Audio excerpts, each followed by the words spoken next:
வணக்கம். மனம் கவர்ந்த பங்குச்சந்தை அப்படிங்கிற இந்த தொடரில் வார நாட்களில் நம்ம பங்குகளை பற்றி பார்த்துட்டு வரோம். எனக்கு நான் தேர்ந்தெடுக்கக்கூடிய வாய்ப்புள்ள பங்குகளை உங்களோட நான் பகிர்ந்துட்டு வர்றேன். இந்த வாரம் அப்படி வாய்ப்புகள் தரக்கூடிய பங்குகள் என்னென்னு பார்க்குறதுக்கு முன்னாடி புதிதாக இணைந்துள்ள அத்தனை நல்ல உள்ளங்களுக்கும் என்னுடைய மனமார்ந்த நன்றிகள். உங்களுடைய லைக்ஸ், கமெண்ட்ஸ் மற்றும் சப்ஸ்கிரிப்ஷன் மூலயமா நீங்கள் கொடுத்துட்டு வர்ற ஆதரவுக்கு மிக்க நன்றி. புதிய பங்குகளை பார்க்குறதுக்கு முன்னாடி இதில் நாம் சொன்ன சில பங்குகள் ஏற்கனவே பெர்ஃபார்ம் பண்ண பங்குகளில் சிலது அதனுடைய ரெசிஸ்டன்ஸ் லெவலை எட்டி பிடிச்சிருக்கு. அந்த மாதிரி உள்ள ஒரு சில பங்குகளை பார்த்துட்டு புதிய பங்குகளுக்கு போகலாம். அந்த வகையில் ஒரு வாரத்துக்கு முன்னாடி, அதாவது இப்போ நம்ம ஏற்கனவே சொன்ன வாரத்துக்கு முந்தின வாரத்தில் 91 தாண்டும் போது எம்எம்டிசி 116, 140 2 லெவலில் கொடுத்துருந்தேன். அது இந்த வாரம் கிட்டத்தட்ட எனக்கு தெரிஞ்சு மேக்ஸிமம் டாப்பாக 131.80 வரைக்கும் போயிருக்கு. க்ளோசிங் 106.82 கொடுத்துருக்காங்க.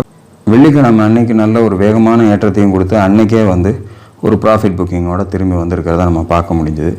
ஸோ இதெல்லாம் எவ்வளோ பேர் பயன்படுத்திக்கிட்டீங்கன்னு தெரியாது. இருந்தாலும் கூட நம்ம அதுக்கு தான் ஒரு ரெசிஸ்டன்ஸ் லெவல் சொல்லும்போது அதையே ரொம்ப முக்கியமாக எடுத்துக்காமல் உங்களுக்கு ஒரு நல்ல ப்ராஃபிட் கிடைக்கும் போது எக்ஸிட் பண்ணிங்க அப்படின்னு நம்ம சொல்கிறது. ஒரு 2 வாரத்துக்கு முன்னாடி கொடுத்த விஷயம் நம்ம கொடுக்கும்போது அதனுடைய லெவல்ஸை பார்க்கும்போது இதற்கும் அதற்கும் கம்பேர் பண்ணும்போது ஒரு 10-20% நமக்கு இந்த பர்டிகுலர் ஸ்டாக்கில் ப்ராஃபிட் கிடைக்கிது அப்படின்போது நம்ம ப்ராஃபிட் புக் பண்ணிக்கிட்டு வெளியில் வர்றதுக்கு தான் இந்த நம்ம லெவல்ஸை கொடுக்குறோம். அஃப்கோர்ஸ் செகண்ட் லெவலில் நெருங்கும்போது ஒரு ப்ராஃபிட் புக்கிங் வந்திருக்கு. அந்த லெவலில் ஒரு வேகமான ஒரு செல்லிங் கிடைக்கிறதுனால அந்த இடத்துலேருந்து 106.82 வரைக்கும் வந்துட்டாங்க. ஸோ இதுதான் இப்போ இருக்கக்கூடிய சூழ்நிலை எம்எம்டிசியில். ஸோ யாராவது வைத்திருந்தவர்களுக்கு இது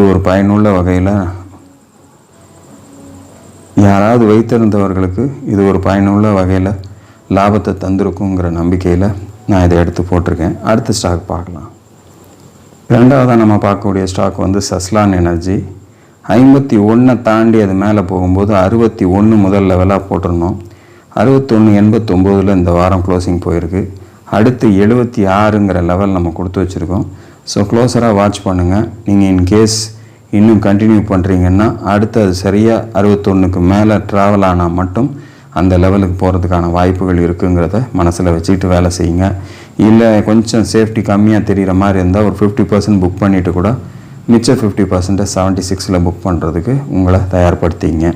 ஏதாவது ஒரு வகையில் நமக்கு நஷ்டத்தை குறைத்து கொண்டு லாபத்தை தக்க வைத்து கொள்வதற்கு பங்குச்சந்தையில் நம்ம ஒவ்வொன்றையும் பாதுகாத்துக்க வேண்டிய அவசியம் இருக்கிறதுனால இந்த மாதிரி விஷயங்களை நான் அப்பப்போ சேர்த்து சொல்லிக்கிட்டே போகிறேன்.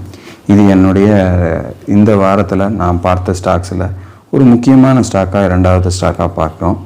இன்னும் ஒரு ஸ்டாக்கையும் பார்த்துட்டு நம்ம புது ஸ்டாக்குக்கு போகலாம். 3வதாக நம்ம பார்க்கக்கூடிய ஸ்டாக் எல்லாருக்கும் பரிச்சயமான ஒரு ஸ்டாக்கு தான் அசோக் லைலாண்டு. 247 2வது லெவல் கொடுத்துருந்தோம். இந்த வாரத்துக்கு பரபரப்புக்கு பஞ்சம் இல்லை. அதுக்கு தகுந்தாற் போலவே அது கீழே 226 அந்த லெவலை தொட்டுட்டு மறுபடியும் மீண்டும் அந்த 248ங்கிற லெவலை போய் இந்த வாரம் தொட்டிருக்கு. அஃப்கோர்ஸ் 247ங்கிற லெவலுக்கு பக்கத்துலேயே தான் இந்த வாரம் க்ளோசிங் இருக்குது. ஸோ அசோக் லைலாண்டில் 192 தாண்டும் போது இந்த 2 லெவல்ஸை நான் கொடுத்துருந்தேன். அப்படி போகும்போது எலெக்ஷன் ரிசல்ட் வந்தப்பவும் பாருங்கள், அந்த 192 கீழே க்ளோசிங் வைக்கல பாருங்கள். அவ்வளோ வேகமாக இறங்கி வந்தாலும் மறுபடியும் ஒரு வேகமாக திரும்பி 226க்கு மேலேயே க்ளோசிங் வச்சு அந்த லெவலில் போய் க்ளோசிங் பண்ணாங்க. இப்போவும் ஒரு இறக்கம் போன வாரத்திலே ஒரு சைட்வைஸ் மூமெண்ட்டாக திரும்பி 47 வரைக்கும் நெருங்கி போயிருந்தாலும் க்ளோஸ் பண்ணாமல் அது கீழே கொண்டு வந்தாலும் கூட அந்த 226கிட்டே நிறுந்து மறுபடியும் போய் இந்த வாரம் அதை மேலே கொண்டு போய் கொடுத்துருக்காங்க. ஸோ லெவல்ஸுங்கிறது இந்த மாதிரியான ஒரு இறுக்கத்தோடு நமக்கு ஒரு வாய்ப்புகளை கொடுக்கும் அப்படிங்கிறதுக்கு தான் நான் இதெல்லாம் எடுத்து போட்டுக்கிட்டு இருக்கேன். ஸோ இது ஒரு ஸ்டாக்கு இந்த வாரம் பெர்ஃபார்ம் பண்ணது. அசோக் லைலாண்ட் இதுக்கு மேலே போகாதா அப்படின்ற நினைப்போடு பார்க்காதீங்க. கண்டிப்பாக போகும், வாய்ப்புகள் இருந்தால் போகும். அந்த 47க்கு மேலே க்ளோசிங் சரியாக அடுத்த வாரங்களில் வைக்கும்போது அடுத்த மூமெண்ட் கொடுக்கறதுக்கு தன்னை தயாரப்படுத்தும். பார்க்கலாம், அடுத்த வாரம் அந்த பர்ஃபார்மன்ஸை கொடுத்தா வரக்கூடிய வாரத்தில் அசோக் லைலாண்ட் நல்லா பர்ஃபார்ம் பண்ண ஆரம்பிச்சதுன்னா அடுத்து எங்கே போகுங்கிறத நம்ம ரிசர்ச் பண்ணி அதுக்கு தகுந்த மாதிரி அடுத்த ரெசிஸ்டன்ஸை ஃபிக்ஸ் பண்ணி நம்ம பார்க்கலாம். இதுதான் இந்த வாரம் நான் செலக்ட் பண்ண ஸ்டாக்ஸுகளை உங்களோட பகிர்ந்து, அதாவது ஏற்கனவே பகிர்ந்த ஸ்டாக்ஸுகள் கொஞ்சம் பெர்ஃபார்ம் பண்ண ஸ்டாக்குகளை நான் உங்களுக்கு எடுத்து கொடுத்துருக்கேன். இனி இந்த வாரத்துக்கான ஸ்டாக்குகள் நான் தேர்ந்தெடுத்தவைகள் எவையவைன்றதை பார்த்துடலாமா? இந்த வாரத்துக்கான முதல் ஸ்டாக் வந்து ஜோதி லேப்ஸ். கிட்டத்தட்ட 388க்கும் 555க்கும் ட்ராவல் ஆகிட்டுருக்கு. இந்த வாரம் அந்த 555க்கு மேலே போயிட்டு திருப்பி 548 க்ளோசிங் கொடுத்துருக்காங்க. அஃப்கோர்ஸ் இந்த வாரம் அதனுடைய ரிசல்ட்டும் வந்திருக்கு. ஸோ அதனுடைய இம்பேக்டாக கூட இருக்கலாம், கொஞ்சம் மேலே போய் கீழே வந்தது. இருந்தாலும் 555 மறுபடியும் கடந்து ஒரு க்ளோசிங் போகும்போது ஒரு ஃப்ரெஷ் பிரேக் அவுட் கிடைக்கிறதுக்கு ஜோதி லேப்ஸில் நமக்கு வாய்ப்புகள் தரலாம் அப்படின்னு எதிர்பார்க்குறேன். அப்படியான வாய்ப்புகள் கிடைச்சால் மட்டும் அடுத்து வரக்கூடிய வாரங்களில் நமக்கு அது மேலே போகிறதுக்கான வாய்ப்புகள் இருக்கும். அப்படி செல்லும்போது முதல் ரெசிஸ்டன்ஸாக நான் எதிர்பார்க்குறது 656 அப்படிங்கிற லெவல் ஃபஸ்ட்டு போகும் அப்படின்ற மாதிரி நான் எதிர்பார்க்குறேன். அதையும் தாண்டி ஒரு ஸ்ட்ராங் க்ளோசிங் கொடுத்தாங்க அப்படின்னா ஒரு 721 அப்படிங்கிற நெக்ஸ்ட் ரெசிஸ்டன்ஸ் லெவலில் டச் பண்ணுறதுக்கு இந்த பர்டிகுலர் ஸ்டாக்கில் வாய்ப்புகள் இருக்கும் அப்படின்னு எதிர்பார்க்குறேன். 555 கடந்து க்ளோசிங் ஸ்ட்ராங்காக இருந்தால் மட்டும் அடுத்த வாரத்தில் இந்த 2 வாய்ப்புகளும் இந்த பர்டிகுலர் பங்கில் கிடைக்கும் அப்படிங்கிறத முடிவு பண்ணி உங்களுடைய இன்வெஸ்ட்மெண்ட்ஸை கொண்டு போங்க. நீங்களும் ஆராய்ந்து பாருங்கள். நான் சொன்ன மாதிரி இந்த 2 லெவலில் விட்டு வெளியில் போகும்போது சரியாக அதனுடைய பயணம் இருக்குங்கிற முயற்சி இருந்துச்சுன்னா மட்டும் உங்களுடைய முதலீட்டை அதில் கொண்டு போகிறதுக்கு தயார்படுத்திக்கிங்க. அடுத்த ஸ்டாக்கை பார்க்கலாம். இரண்டாவதாக நம்ம பார்க்கக்கூடிய ஸ்டாக் வந்து எல்லாருக்கும் பரிச்சயமான ஒரு ஸ்டாக்கு, ஐடிசி லிமிடெட். 400க்கும் 500க்கும் இடையில் சில காலங்களாக கிட்டத்தட்ட வருடத்துக்கு மேலேயே இருக்கும். அது போன வருடம் இந்த ஜூலை மாதங்களில் தான் அந்த 500 நெருங்கிட்டு திருப்பி கீழே வந்திருக்கு. ஆனால் இந்த முறை அந்த 500 தாண்டி முதல் முறையாக 502 கொண்டு போய் நல்ல வால்யூமோட க்ளோசிங் கொடுத்துருக்காங்க. அதனுடைய ஒரு ஏற்றமானது இந்த ஒரு லெவலை தாண்டி இருக்கிறதுனால அடுத்து கண்டினியூ ஆச்சு அப்படின்னா, ஏன்னா இந்த வாரத்தினுடைய டாப்புன்னு பார்த்தீங்க அப்படின்னா கிட்டத்தட்ட 510 வரைக்கும் போயிருக்கு. அந்த 510க்கு மேலே அடுத்த வாரம் ட்ராவல் பண்ணக்கூடிய சந்தர்ப்பம் ஏற்பட்டுச்சு அப்படின்னா அதனுடைய நெக்ஸ்ட் லெவலாக 563 அப்படிங்கிற லெவலுக்கு போகும்னு எதிர்பார்க்குறேன். அதையும் தாண்டி ஒரு ஸ்ட்ராங் க்ளோசிங் கொடுத்தாங்க அப்படின்னா 602 வரைக்கும் அடுத்த கட்டமாக இந்த பர்டிகுலர் ஸ்டாக்கில் சான்சஸ் இருக்கும் அப்படின்ற மாதிரி நான் பார்க்குறேன். ஸோ சரியான மூமெண்ட் 510க்கு மேலே ஐடிசியில் கொடுக்கப்படும் போது நமக்கு இந்த 2 லெவல்ஸும் 563 அண்ட் 602 நமக்கு வாய்ப்புகளாக தரும் அப்படிங்கிறதான் ஐடிசியில் எதிர்பார்க்குறேன்.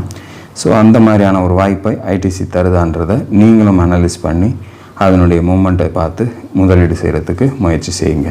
அடுத்த ஸ்டாக் பார்க்கலாம். மூன்றாவதாக நம்ம பார்க்கக்கூடிய ஸ்டாக் வந்து இந்துஸ்தான் பெட்ரோலியம் கார்ப்பரேஷன். இது கிட்டத்தட்ட இப்போ 376.55 க்ளோசிங் போயிருக்கு. 379.50 இந்த வாரத்தினுடைய உச்சம். இருந்தாலும் 381க்கு மேலே ஒரு ஸ்ட்ராங் க்ளோசிங் இது வரைக்கும் தரப்படலை. இந்த வாரம் அது வந்து அந்த நெருக்கத்துக்கு போயிருக்கு. ஆனால் தாண்டி க்ளோசிங் கொடுக்கல. ஒரு வேளை 381 அடுத்த வாரம் தாண்டி க்ளோசிங் போகக்கூடிய வாய்ப்பு ஏற்பட்டு ஒரு பிரேக் அவுட் தரக்கூடிய சந்தர்ப்பம் ஏற்பட்டால் நம்ம முன்னக்கூடிய அதை வந்து தயார்படுத்தி வச்சுக்கிட்டு பார்க்குறோம். அந்த வகையில் அதை தாண்டி க்ளோசிங் போகக்கூடிய வாய்ப்புகள் ஏற்பட்டுச்சு அப்படின்னா 426 அப்படிங்கிறது அடுத்த லெவலாக போகிறதுக்கான ஒரு சந்தர்ப்பமாக அமையும் அப்படிங்கிறத நீங்கள் மனசில் வச்சுங்க. அந்த லெவலை தாண்டி இன்னமும் ஸ்ட்ராங்காக போகக்கூடிய வாய்ப்பு ஏற்பட்டுச்சுன்னா அடுத்த கட்டமாக 500 அப்படிங்கிற அளவுக்கு செல்லக்கூடிய வாய்ப்பு இந்துஸ்தான் பெட்ரோலியமில் நமக்கு கிடைக்கலாம். ஸோ காரணங்கள் இதுதான். இந்த 305க்கும் 381க்குமே ரொம்ப நாளாக ட்ராவல் ஆகிட்டு இருந்திருக்கு இந்த வருஷத்தில். ஸோ அதை தாண்டி ஒரு மூமெண்ட் கொடுக்கும்போது ஒரு ஃப்ரெஷ் பேக் அவுட்டோட அடுத்து ஒரு வேகத்தில் மேலே போய் கிட்டத்தட்ட 500 வரைக்கும் தொடுவதற்கான வாய்ப்புகள் இந்துஸ்தான் பெட்ரோலியமில் கிடைக்கலாங்கிறதுனால தான் இந்த பர்டிகுலர் ஸ்டாக்கை நான் தேர்ந்தெடுத்திருக்கேன். ஸோ நீங்களும் அனலைஸ் பண்ணி உங்களுக்கு திருப்தியாக இருந்து அது மேலே போகும்போது மட்டும் உங்களுடைய முதலீட்டை கொண்டு செல்லுங்கள். அடுத்த ஸ்டாக்கை பார்க்கலாம். நான்காவதாக நம்ம பார்க்கக்கூடிய ஸ்டாக் வந்து எஃப்எஸ்எல். கிட்டத்தட்ட அது வந்து 244 தாண்டி ஒரு 3 வாரங்களாக சஸ்டெயின் ஆகி நின்றுட்டு இருக்கிறத பார்க்க முடியுது. இந்த வாரம் ஒரு மேஜர் ஈவெண்ட் இருந்ததுனால கொஞ்சம் கீழே அந்த பிரச்சனைகள் இருக்கக்கூடிய நேரத்தில் கீழே வந்துட்டு கிட்டத்தட்ட ஒரு 225 வரைக்கும் வந்தது. மீண்டும் 256 அப்படிங்கிற லெவல்லையே கொண்டு போய் அதனுடைய க்ளோசிங்கை கொடுத்துருக்காங்க. ஸோ இது தொடர்ந்து இன்னமும் மேலே போகக்கூடிய வாய்ப்புகள் ஏற்பட்டுச்சு அப்படின்னா அடுத்த கட்டமாக இந்த 256ங்கிறது இந்த வாரத்தினுடைய க்ளோசிங் மேலே வந்து பார்த்திங்கன்னா ஒரு 262 ஹை போயிருக்கு இந்த வாரத்தில். அந்த லெவலுக்கு மேலே அது க்ளோசிங் போகும்போது ஸ்ட்ராங்காக போச்சு அப்படின்னா 333 வரைக்கும் அடுத்த கட்டமாக எஃப்எஸ்எல்லில் வாய்ப்பு இருக்குது அப்படின்னு எதிர்பார்க்குறேன். 244 ஒரு ஸ்ட்ராங் சப்போர்ட்டு. ஸோ அதை பிரேக் பண்ணி கீழே போயிடுச்சு அப்படின்னா நம்ம என்ட்ரி கொடுக்கறதுல பிரயோஜனம் கிடையாது.